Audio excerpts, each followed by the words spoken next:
다 함께 사도신경으로 신앙 고백하시며 7월 21일 새벽 예배 하나님 앞에 올려드리도록 하겠습니다.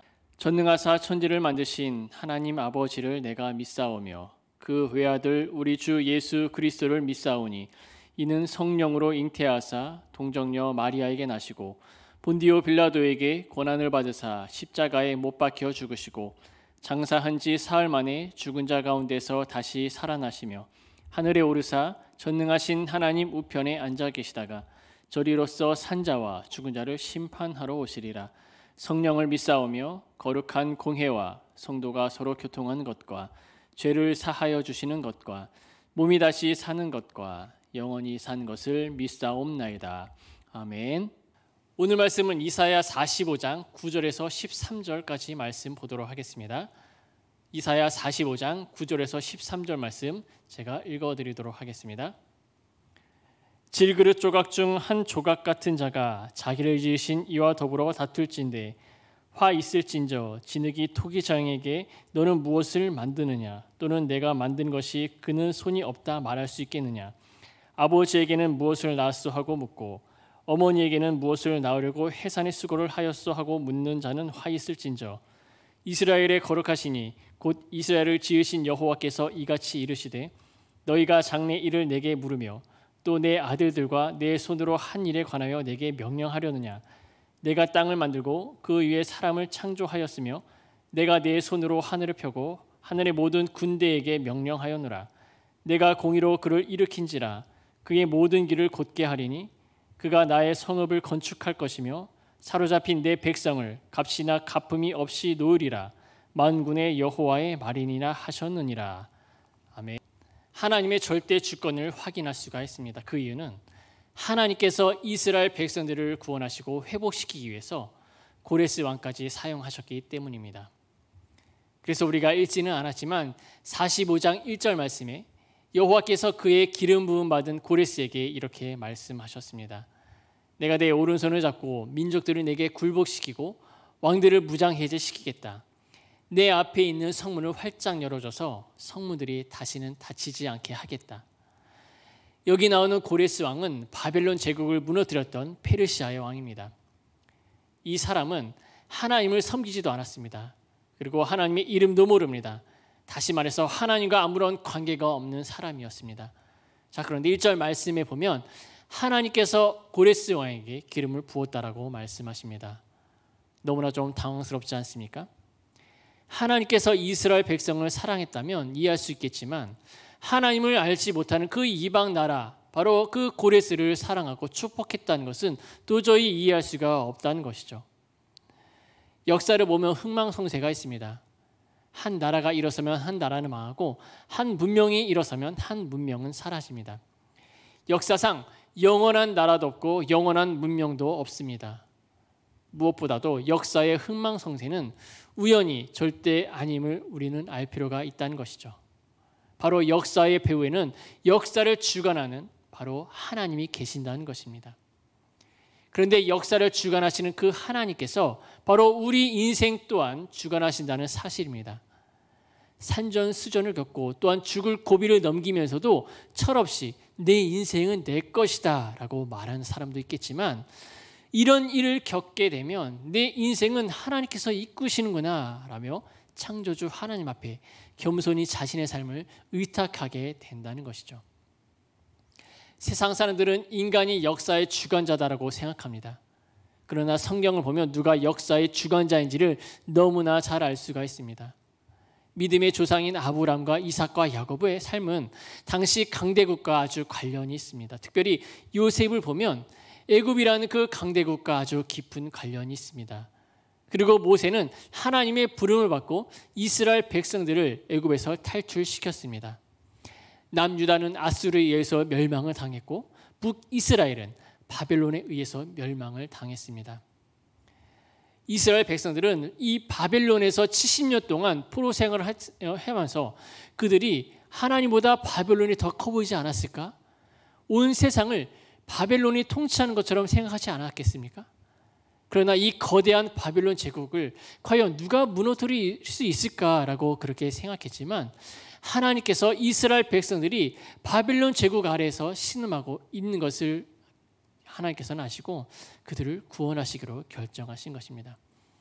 그래서 하나님을 섬기지도 않고 하나님을 믿지도 않았지만 바로 이 페르시아 왕 고레스를 세워 바벨론 제국을 무너뜨리신 것입니다. 그래서 거대한 바벨론의 세력은 바로 고레스를 통해서 제거되고 또한 하나님께서는 이스라엘 백성을 구원하시겠다라고 약속해 주셨습니다. 특별히 믿는 자가 사는 법이란 바로 역사적 상황은 바로 구약 곳곳에서 우리는 발견할 수가 있습니다. 대표적인 사람 요셉이 있습니다. 요셉이 애굽의 총리가 되었습니다. 그런데 애굽은 하나님을 믿는 나라가 아니었습니다. 바로 왕은 하나님의 사람이 아니었다는 것이죠. 그러나 요셉이라는 하나님의 사람이 바로 애굽이라는 나라에서 바로 왕 밑에 바로 총리 대신까지 되었던 것입니다. 참 독특하지 않습니까? 예수님을 믿지 않은 세상 속에서 예수 그리스도를 믿지 않는 그 권력 앞에서 바로 크리스천들이 어떻게 존재해야 하는가 하는 그 모델로서 바로 요셉을 들 수가 있다는 것입니다.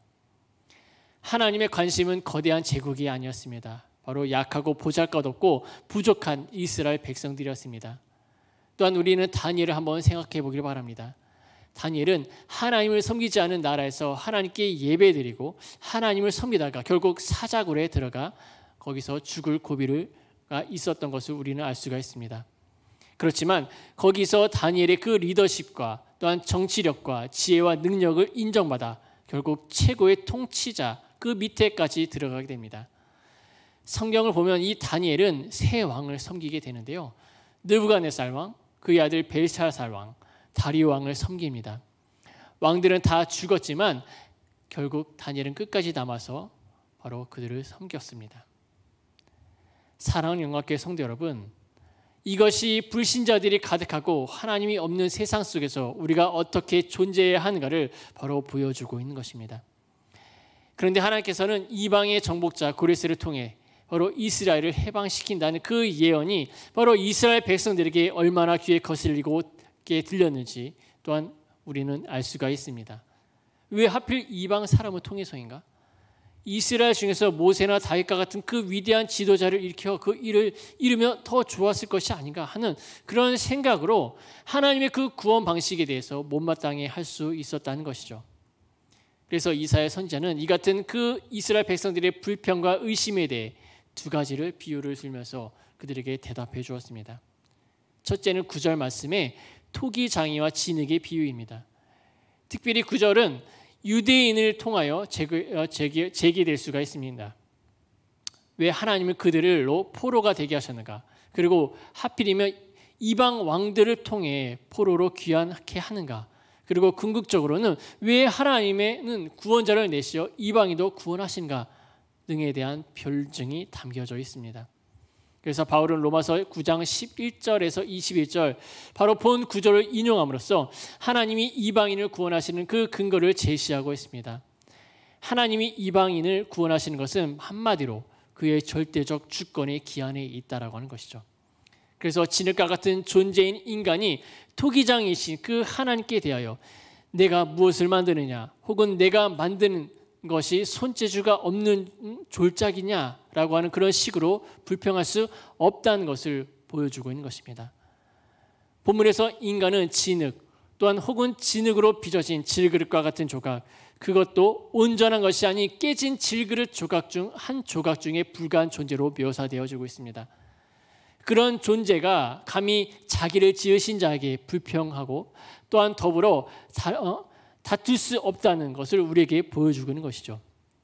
그 이유는 피조물에게는 그럴 자격이나 능력이 전혀 없기 때문임을 우리는 알 수가 있습니다. 그럼에도 불구하고 그렇게 다투고 불평하는 자가 있다면 그 결과는 무엇입니까? 결국 화를 당하고 말 것이다 라고 우리에게 오늘 본 말씀 통해서 우리에게 가르쳐 주겠습니다. 그리고 둘째는 10절에 아비와 자식의 비유를 우리에게 보여주겠습니다. 이 비유는 자식이 자신을 낳은 부모를 향해 불평하는 것입니다. 자식이 아비에게 내가 낳은 것이 고작 이 정도냐라고 말하는 것입니다. 즉 왜 더 나은 상태로 낳지 못했느냐 하는 그런 원망과 꾸짖음이다라고 할 수가 있는 것이죠. 그리고 또 자식이 어미에게 이렇게 별 볼 일 없이 살게 하기 위해서 그런 고생을 하며 나를 낳았느냐라고 하는 것입니다. 사랑하는 영광께 성도 여러분, 아무리 부모가 악하고 또한 무능해도 자식이 부모에게 이런 말을 한다는 것은 생각조차 할 수 없는 일입니다. 무엇보다도 그것은 폐역하고 아주 부도덕한 그런 폐륜적인 그런 모습이 있다라고 할 수가 있는 것이죠. 그런데 이스라엘 백성들이 자신들의 그 구원을 놓고 하나님께서 하신 그 일에 대해 의문을 품고 불평하며 다투는 것이 이와 같이 부당하고 아주 폐역한 것이다라고 하는 것을 우리에게 보여주고 있는 것입니다. 감히 피조물이 창조주이시고 또한 전능하신 그 하나님, 바로 그 하나님이 그 하시는 일에 왈가왈부 말할 수 없다는 것입니다. 그래서 하나님은 이스라엘에게 불평과 원망할 것이 아니라 하나님께 물어보라라고 그렇게 11절에 우리에게 말씀하고 있습니다. 이스라엘의 거룩하시니 곧 이스라엘을 지으신 여호와께서 이같이 이르시되 너희가 장래 일을 내게 물으며 또 내 아들들과 내 손으로 한 일에 관하여 내게 명령하려느냐. 여기서 이 장래 일을 내게 물으라 라고 하는 것은 이미 하나님이 세상의 모든 그 계획을 가지고 계시므로 바로 모르면 물어보고 부탁하라는 것을 우리에게 가르쳐 주는 것이죠. 그리고 12절에서도 아무리 선한 계획과 뜻을 가지고 있다 할지라도 그것을 이룰 수 없는 능력이 존재되지 않는다면 아무런 소용이 없다라고 하는 것을 바로 하나님께서 우리에게 보여주신 것입니다.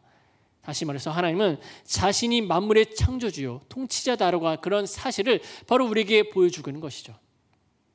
사랑하는 영광교회 성도 여러분, 무엇보다도 우리 모두는 하나님 앞에서 마땅히 해야 할 일, 바로 해야 할 말, 그리고 취해야 그 태도를 분별하고 어떤 자리에 처해 있건 하나님의 그 주권을 인정하며 그분의 뜻을 헤아리며 우리를 통치하시고 이끄시는 그 하나님 앞에 합당한 삶을 살아가야 할 것입니다. 그리고 계속해서 13절의 말씀을 보면 내가 공의로 그를 일으킨지라 그의 모든 길을 곧게 하리니 그가 나의 성읍을 건축할 것이며 사로잡힌 내 백성을 값이나 갚음이 없이 놓으리라. 만군의 여호와의 말이니라 하셨니라 라고 말씀하고 계십니다. 여기서 하나님께서 공의로 일으킨 그가 누구를 가리키고 있습니까? 그는 1차적으로 이스라엘 백성들을 바벨론 포로에서 해방하기 위해 하나님께서 택하여 세우시고 기름 부으신 그 페르시아 왕 고레스를 가리키고 있습니다. 그러나 보다 궁극적인 의미에서 그는 단지 혈통적 이스라엘만이 아니라 바로 온 세상 만민 중에서 하나님께 택함 받은 모든 이들에게 구원의 은혜를 베푸실 바로 예수 그리스도의 구속 사역을 통해 성취될 것이라는 그런 사실에 대한 그 예언이기도 하다고 하는 것이죠. 메시아이신 예수 그리스도께서 오시기까지 하나님의 그 택한 백성들은 스스로 도저히 극복할 수 없는 죄라는 그 실로 거대한 장벽으로 인해 절망적인 처지에 있었습니다. 그런데 하나님께서는 예수 그리스도를 당신의 택한 백성들을 위해 바로 메시아로 세워주셨습니다. 이러한 사명을 부여받으신 그 예수 그리스도께서는 바로 능하신 능력을 역사를 통해서 죄의 권세를 깨뜨리고 당신의 택한 백성을 죄에서 해방시키시되 아무런 값이나 갚음을 요구하지 않으셨습니다. 다시 말하자면 하나님의 택한 백성들은 어떤 대가나 수고도 없이 단지 예수 그리스도의 그 속죄의 공로로 말미암아 죄에서 구원을 받게 된다는 것입니다. 그런데 예수 그리스도의 사역은 이렇게 하나님의 택한 백성들의 죄에서 값없이 놓아지는 것으로 그치지 않았습니다. 그는 고레스가 하나님의 도성이자 이스라엘 백성들의 삶의 터전인 바로 예루살렘을 건축한 것처럼 하나님의 택한 백성으로서 죄에서 노임을 놓은 바로 성도들을 영원히 거할 수 있는 그 하나님의 도성인 새 예루살렘을 건축하신다는 사실입니다. 사랑하는 영광교회 성도 여러분, 우리는 이러한 예수님의 사역으로 말미암아 그토록 우리를 얽매이고 절망스럽게 한 그 죄의 종된 자리에서 바로 하나님의 백성으로 또한 거듭나게 되었고 진정한 자유를 누리게 되었습니다. 그러므로 이처럼 크고 놀라운 일, 복된 일을 이루신 예수 그리스도를 아는 우리가 어찌 하나님을 신뢰하지 않을 수 있겠습니까? 무엇보다도 우리는 하나님께서 자기 백성을 구하시는 그 놀라운 그 역사를 이루시는 분이시라는 그 사실을 우리 입술로 고백하고, 또한 지금과 같은 코로나와 같은 어려운 위험 속에서도 하나님의 그 섭리를 인정하고, 또한 하나님의 그 놀라운 역사를 체험하며 끝까지 믿음을 지키고 신뢰하며 나가는 그런 귀한 삶을 살아가시길 주님의 이름으로 간절히 소망하고 축복합니다. 아멘. 기도하도록 하겠습니다.